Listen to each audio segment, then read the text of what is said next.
Hello everyone, स्वागत है आप लोग का हमारे यूट्यूब चैनल पे। तो आज हम फिर से लेकर आ चुके हैं एमपी पुलिस का प्रैक्टिस सेट नंबर 3। तो इसके पीछे 2 प्रैक्टिस सेट हम अपने चैनल पे अपलोड कर चुके हैं, तो आप लोग जाकर देख लीजिएगा।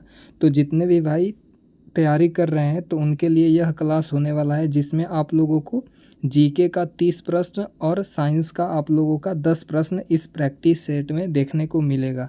तो आप लोग चैनल को सब्सक्राइब नहीं किए हैं तो सब्सक्राइब ज़रूर कर लीजिएगा, क्योंकि बहुत ही बढ़िया बढ़िया क्वेश्चन हम एमपी पुलिस के लिए लेकर आ रहे हैं। तो आप लोग 30 अक्टूबर से जो एग्ज़ाम होने वाला है उसके लिए तैयार रहिएगा।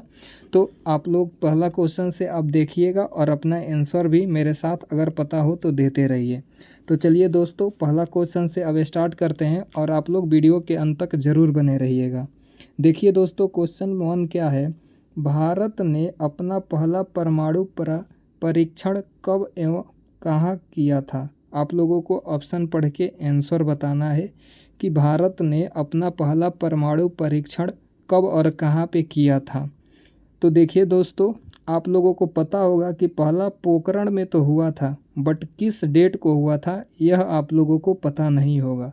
तो आप लोग याद रखिएगा, इसका आंसर होने वाला है 18 मई 1974, जो कि पोखरण में हुआ था, राजस्थान में है। तो आप लोग याद रखिएगा, इसका आंसर ऑप्शन डी आप लोग राइट कीजिएगा, जो कि 100% सही होने वाला है। चलिए अब जीके का 2 नंबर प्रश्न देखते हैं और आप लोग आंसर बताइएगा।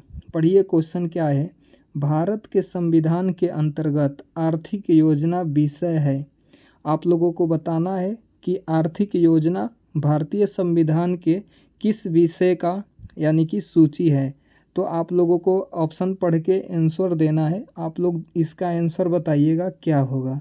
तो देखिए दोस्तों, आर्थिक योजना एक समवर्ती सूची का विषय है, यानी कि राज्य सूची और संघ सूची दोनों अपना इस पे योजना बना सकते हैं। ठीक है, तो ऑप्शन सी आप लोग याद रखिएगा, आर्थिक योजना एक समवर्ती सूची का विषय होने वाला है।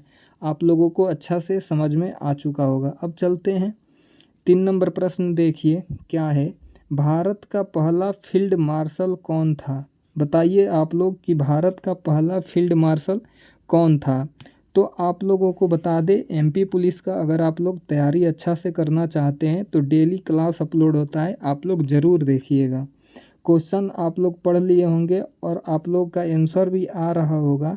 तो देखिए दोस्तों, इसका आंसर होगा SHFJ मानेकशॉ। ठीक है, तो ऑप्शन ए आप लोग इसका सही आंसर दीजिएगा। आगे चलते हैं 4 नंबर प्रश्न। अब देखिए 4 नंबर प्रश्न क्या है। माउंट एवरेस्ट पर चढ़ने वाली पहली भारतीय महिला कौन थी। बताइए, बछेंद्री पाल या फ्यू डोरजी या ऑन सान सू की या योको ओनो। आप लोगों का आंसर जल्दी से आना चाहिए कि माउंट एवरेस्ट पर चढ़ने वाली पहली भारतीय महिला का नाम क्या था।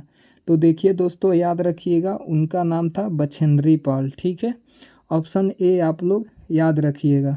चलते हैं अब अगला प्रश्न 5 नंबर। देखिए 5 नंबर आप लोगों को क्वेश्चन में दिख रहा है, प्रत्येक वर्ष पर्यावरण दिवस कब मनाया जाता है। बताइए, 5 जून को या 10 मार्च को या 28 फरवरी को या 18 मार्च को। आप लोग इसका आंसर दीजिएगा क्या। आप लोग कहिएगा कि 5 जून को प्रत्येक वर्ष पर्यावरण दिवस मनाया जाता है। तो ऑप्शन ए आप लोग 5 का सही आंसर कीजिएगा। आगे चलते हैं और 6 नंबर अब प्रश्न देखिए क्या है। प्याज में निम्नलिखित में से किसमें खाद जमा होता है। आप लोग आंसर बताइएगा, वायवीय तना या मूल या जड़, सल्क पत्र या कली। 6 का आंसर आप लोग दीजिएगा क्या होगा। तो आप लोग याद रखिएगा, सल्क यानी कि पत्र में खाद जमा होता है। ऑप्शन सी आप लोग इसका सही आंसर दीजिएगा। अब देखते हैं 7 नंबर प्रश्न क्या है। 7 नंबर क्वेश्चन को पढ़िए। क्वेश्चन है, राष्ट्रीय आय के आकलन की तैयारी किसका दायित्व है। आप लोगों को बताना है, योजना आयोग का या राष्ट्रीय विकास परिषद या राष्ट्रीय प्रतिदर्श सर्वेक्षण या केंद्रीय सांख्यिकी संगठन। आप लोगों को जल्दी से बताना है कि राष्ट्रीय आय का आकलन की तैयारी किसका दायित्व होता है। तो देखिए दोस्तों, इसका आंसर होगा केंद्रीय सांख्यिकी संगठन का। ठीक है, तो ऑप्शन डी आप लोग इसका करेक्ट आंसर याद रखिएगा, केंद्रीय सांख्यिकी संगठन। अब चलते हैं अगला प्रश्न देखिए। क्वेश्चन देखते हैं 8 नंबर। निम्नलिखित में से किसे सुबह का तारा कहा जाता है?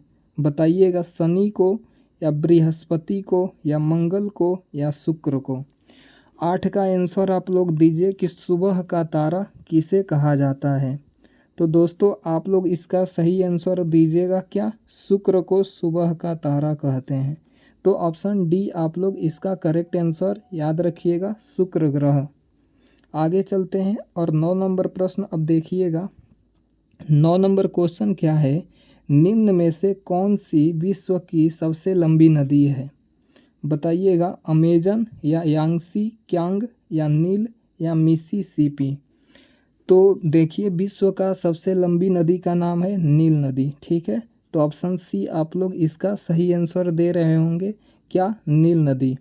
लास्ट में दोस्तों आप लोग बताइएगा कि जीके का 20 प्रश्न में आप लोग कितना स्कोर कर रहे हैं। ठीक है, तो कमेंट में कमेंट जरूर कीजिए। अब देखते हैं 10 नंबर क्या है? साबरमती नदी किस शहर के किनारे बसती है?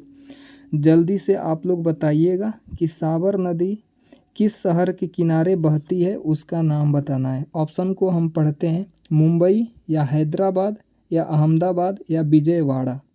तो देखिए, इसका सही आंसर होगा क्या? अहमदाबाद। सॉरी, आप लोग इसका आंसर याद रखिएगा, हैदराबाद। ठीक है, हैदराबाद आप लोग याद रखिएगा, ऑप्शन बी। आगे चलते हैं और अगला प्रश्न अब देखते हैं। 11 नंबर प्रश्न। 11 नंबर प्रश्न को पढ़िएगा। क्वेश्चन है, केरल का प्रसिद्ध नृत्य है। आप लोगों को बताना है कि केरल का प्रसिद्ध डांस कौन सा है। क्लासिकल डांस आप लोगों को बताना है। तो देखिए, कुचिपुड़ी है या कथक है या कथकली है या ये सभी हैं। तो आप लोग स्टैटिक का पोर्शन अगर कंप्लीट कर चुके होंगे तो यह क्वेश्चन आसानी से आप लोग कर लिए होंगे। तो देखिए, केरल का प्रसिद्ध लोक नृत्य का नाम है कथकली। ठीक है, ऑप्शन सी आप लोग इसका करेक्ट आंसर बताइएगा। अब चलते हैं दोस्तों 12 नंबर प्रश्न की तरफ और आप लोग इसका आंसर दीजिएगा। क्वेश्चन है, असहयोग आंदोलन की असफलता के बाद किसके नेतृत्व में कांग्रेसियों ने स्वराज दल नामक नई पार्टी बनाई? आप लोगों को बताना है कि जो स्वराज पार्टी था, इस दल का किसने आप लोगों को नई पार्टी बनाई थी, बताना है। तो देखिए दोस्तों, उनका नाम था, आप लोग कहिएगा, चित्तरंजन दास ने स्वराज पार्टी की स्थापना की। ठीक है, तो ऑप्शन आप लोग सी इसका करेक्ट याद रखिएगा। कब किए थे? तो आप लोग बताइएगा 1923 में। ठीक है, तो ऑप्शन आप लोग सी इसका सही आंसर चित्तरंजन दास याद रखिएगा। अब देखिए दोस्तों 13 नंबर प्रश्न क्या है? क्वेश्चन है, भारतीय अर्थव्यवस्था में खुली आर्थिक व्यवस्था का प्रारंभ करने वाला निम्न में से कौन थे? बताइए, प्रणब मुखर्जी या डॉक्टर मनमोहन सिंह या आईजी पटेल या मधु दंडवते। तो इसका आंसर होगा, आप लोग कहिएगा, डॉक्टर मनमोहन सिंह थे जिन्होंने भारतीय अर्थव्यवस्था में खुली आर्थिक व्यवस्था का प्रारंभ किए। और कब किए थे? जब आर्थिक अर्थव्यवस्था भारत की डगमगा गई थी तब। तो उन्होंने अच्छा डिसीजन लिया था 1991 ईस्वी में। तो आप लोग यह याद रखिएगा, बाकी इनका नाम याद रखिएगा, इकोनॉमी के मामले में बहुत ही अच्छा थे। अब देखिए अगला प्रश्न क्या है? 14 नंबर क्वेश्चन है, भारत की सभी सेनाओं का सर्वोच्च सेनापति कौन होता है? बताना है। आप लोग उसको जल्दी से आंसर पढ़ के बताइएगा। सेना कमांडर होते हैं या वायु सेना कमांडर या भारत के प्रधानमंत्री या भारत के राष्ट्रपति। तो आप लोगों को पता होगा कि सभी सेनाओं का सर्वोच्च सेनापति होते हैं भारत के राष्ट्रपति। ठीक है, इन्हीं के हाथों में थल सेना, जल सेना और वायु सेना का कमांड होता है। तो ऑप्शन आप लोग डी याद रखिएगा, भारत का राष्ट्रपति। चलते हैं अब 15 नंबर प्रश्न की तरफ। इसे देखकर आप लोग आंसर बताइएगा। क्वेश्चन है, चिपको आंदोलन का संबंध निम्न में से किसके संरक्षण से है? बताइए, नदियों तथा झरनों से, या वन वृक्ष से, या राष्ट्रीय आय, या आयात। तो 15 का आंसर आप लोग कहिएगा कि चिपको आंदोलन संबंधित था वन वृक्ष से। ऑप्शन बी आप लोग इसका करेक्ट आंसर याद रखिएगा, वन वृक्ष। आगे चलते हैं। अब 16 नंबर प्रश्न देखिएगा क्या है। मध्य प्रदेश राज्य पुनर्गठन आयोग की स्थापना कब की गई थी? ऑप्शन को पढ़िएगा और बताइएगा क्या होगा 16 का सही आंसर। तो देखिए दोस्तों, मध्य प्रदेश राज्य का पुनर्गठन आयोग की स्थापना हुआ था 29 दिसंबर 1953 ईस्वी में। ठीक है, तो ऑप्शन बी आप लोग करेक्ट आंसर दीजिएगा।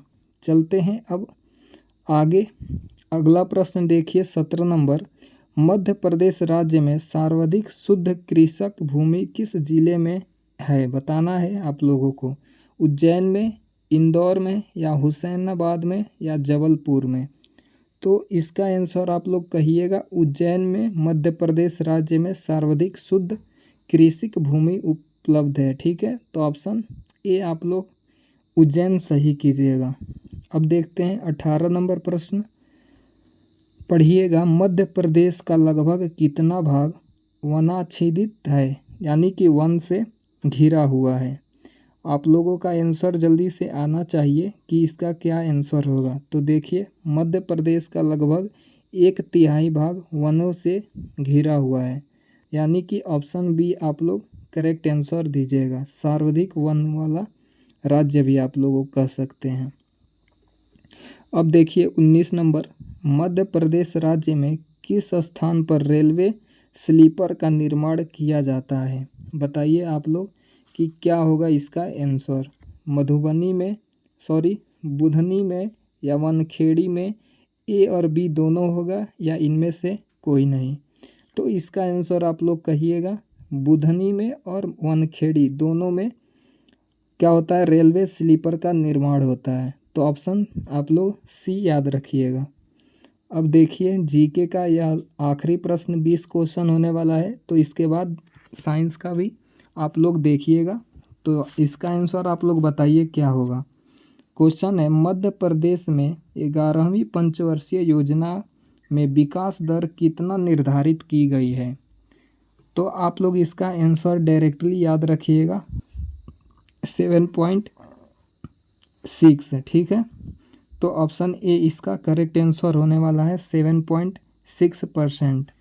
चलते हैं अब आगे। अगला प्रश्न अब साइंस का होने वाला है। यहाँ से आप लोग देखने वाले हैं 10 साइंस का महत्वपूर्ण वीवीआई प्रश्न। ठीक है, तो एमपी पुलिस के लिए यह साइंस का 10 प्रश्न काफ़ी महत्वपूर्ण होने वाला है। तो आप लोगों को पता होगा तो आंसर दीजिएगा। आप लोग सबसे पहले बताइएगा कि 20 में आप लोग जीके में कितना सही किए हैं, उसके बाद 10 क्वेश्चन का आंसर दीजिएगा। तो चलिए अब पढ़ते हैं साइंस का पहला क्वेश्चन क्या है। क्वेश्चन है, फ़ारेनहाइट प्रणाली में वायुमंडलीय दाब पर पानी का हिमांक बिंदु है। बताइए आप लोग कि फ़ारेनहाइट प्रणाली में वायुमंडलीय दाब पर हिमांक बिंदु कितना होता है? तो देखिए दोस्तों, इसका सही आंसर आप लोग बताइएगा, 32 फ़ारेनहाइट। ठीक है, तो ऑप्शन ए इसका सही होगा, 32 फ़ारेनहाइट। चलते हैं अब अगला प्रश्न देखते हैं। साइंस का 2 नंबर प्रश्न आप लोग देखकर बताइएगा क्या होगा इसका आंसर। क्वेश्चन है, रेफ्रिजरेटर में कूलिंग कॉइल्स होते हैं। बताइएगा आप लोग इसका सही आंसर। तो देखिए दोस्तों, रेफ्रिजरेटर में इवोपरेटर होता है, उसी को कूलिंग कॉइल्स कहते हैं। ठीक है, तो ऑप्शन ए आप लोग याद रखिएगा। अब 3 नंबर प्रश्न क्या है, किसी अर्धचालक की चालकता है। बताना है आप लोगों को, किसी अर्धचालक की चालकता क्या होती है? तो वह होता है उसके ताप के बढ़ने से बढ़ जाती है। ठीक है, तो ऑप्शन बी आप लोग इसका करेक्ट आंसर याद रखिएगा, अर्धचालक की चालकता उसके ताप बढ़ने पर बढ़ जाती है। तो बी इसका सही आंसर होने वाला था। अब देखते हैं 4 नंबर प्रश्न क्या है। टेलीफोन लाइन में प्रवाहित होती है उस ऊर्जा का नाम बताना है, वह कौन सा ऊर्जा है बताइए। ध्वनि या विद्युत या रेडियो या यांत्रिक। तो उसका आप लोग नाम बताइएगा। विद्युत ऊर्जा होता है जो टेलीफोन लाइन में प्रवाहित होती है। तो ऑप्शन बी आप लोग इसका सही आंसर दीजिएगा। अब देखते हैं 5 नंबर प्रश्न क्या है। जंग लगने पर लोहे का भार क्या होता है बताइएगा। बढ़ जाता है या घट जाता है या कोई परिवर्तन नहीं होता है या परिवर्तित हो जाता है। तो देखिएगा दोस्तों, अगर किसी लोहे पर जंग लग जाए तो उसका भार इंक्रीज हो जाता है, यानी कि बढ़ जाता है। ठीक है, तो ऑप्शन ए आप लोग इसका सही आंसर याद रखिएगा। क्या होता है कि जंग लगने पर लोहे का भार बढ़ जाता है। अब देखिएगा 6 नंबर प्रश्न क्या है। मानव शरीर में मास्टर ग्रंथि कौन सी है बताइएगा। पीयूष या थायराइड या एड्रीनल या पीनियल। तो देखिएगा इसका सही आंसर हो जाएगा क्या, पीयूष ग्रंथि मानव शरीर का मास्टर ग्रंथि होता है। तो ऑप्शन ए आप लोग इसका सही आंसर दीजिएगा और याद भी रखिएगा पीयूष ग्रंथि यह एक ग्लैंड्स होता है। अब देखिए 7 नंबर प्रश्न क्या है। 7 नंबर प्रश्न को पढ़ते हैं। संचायक बैटरी में कौन सी धातु इस्तेमाल की जाती है बताइएगा। संचायक बैटरी में कौन सी धातु का यूज किया जाता है, तांबा का या लोहा या सीसा या जस्ता। तो संचायक बैटरी में यूज किया जाता है आप लोग कहिएगा जस्ता का। ठीक है, तो ऑप्शन डी आप लोग जस्ता सही कीजिए। देखिए अब अगला 8 नंबर प्रश्न काफ़ी इम्पोर्टेंट प्रश्न है दोस्तों। यह 10 के 10 प्रश्न, ठीक है, जो कि 30 अक्टूबर का आप लोगों का एग्ज़ाम होने वाला है। उसके दृष्टि से हम डेली के डेली ऐसे ही साइंस और जीके का प्रैक्टिस सेट लेकर आ रहे हैं। तो आप लोग प्लीज़ पूरा वीडियो देखिए और चैनल को भी सब्सक्राइब कर लीजिए। ऐसे ही आप लोगों का प्रैक्टिस हम डेली के डेली करवाते रहेंगे। तो देखिएगा बक्साइड कौन सी धातु का अयस्क है, तो आप लोग कहिएगा एल्युमिनियम का बक्साइड अयस्क होता है। ठीक है, तो ऑप्शन आप लोग ए इसका सही आंसर एल्युमिनियम याद रखिएगा। चलते हैं अब 9 नंबर प्रश्न की तरफ और इसे देखिए। ग्रीन हाउस गैस होता है, बताना है आप लोगों को कि ग्रीन हाउस गैस कौन सा है। तो आप लोग पढ़िएगा कार्बन डाइऑक्साइड होता है या सल्फर डाइऑक्साइड या नाइट्रिक ऑक्साइड या एथेन। तो देखिए दोस्तों, ग्रीन हाउस गैस होता है कार्बन डाइऑक्साइड। ठीक है, जिससे ओजोन परत आप लोगों का क्षति होता है। तो ऑप्शन ए आप लोग याद रखिएगा कार्बन डाइऑक्साइड। ऑप्शन ए सही होगा। तो यहीं आखिरी प्रश्न 10 नंबर होने वाला है साइंस का।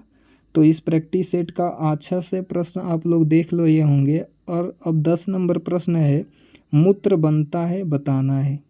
संग्राहक वाहिनियों में या कैलिसीज में या मूत्र वाहिकाओं में या मूत्राशय में, बताइएगा कि मूत्र किस में बनता है। तो आप लोग बताइएगा इसका सही आंसर कैलिसीज में बनता है। तो ऑप्शन आप लोग बी इसका करेक्ट आंसर दिए होंगे। तो दोस्तों यही था साइंस का 10 प्रश्न और जीके का भी 20 प्रश्न, यानी कि टोटल 30 प्रश्न हम डिस्कस कर चुके हैं। आप लोगों को समझ में भी आया होगा और आप लोग भी आंसर दिए होंगे। तो दोस्तों कमेंट में बताइएगा कि जीके का 20 प्रश्न में आप लोग कितना सही किए हैं और साइंस का 10 प्रश्न में आप लोगों का स्कोर कितना रहा, ताकि आप लोग अपना जांच कर लिए होंगे कि कितना लेवल पे आप लोग हैं। तो यही था दोस्तों क्वेश्चन। तो प्लीज़ चैनल को आप लोग सब्सक्राइब नहीं किए हैं तो सब्सक्राइब कर लीजिएगा और एक लाइक ज़रूर करके जाइएगा ताकि हमें मोटिवेशन मिले। तो मिलते हैं इसी तरह नेक्स्ट प्रैक्टिस सेट के साथ। तब तक के लिए आप लोग पढ़ते रहिए। जय हिंद।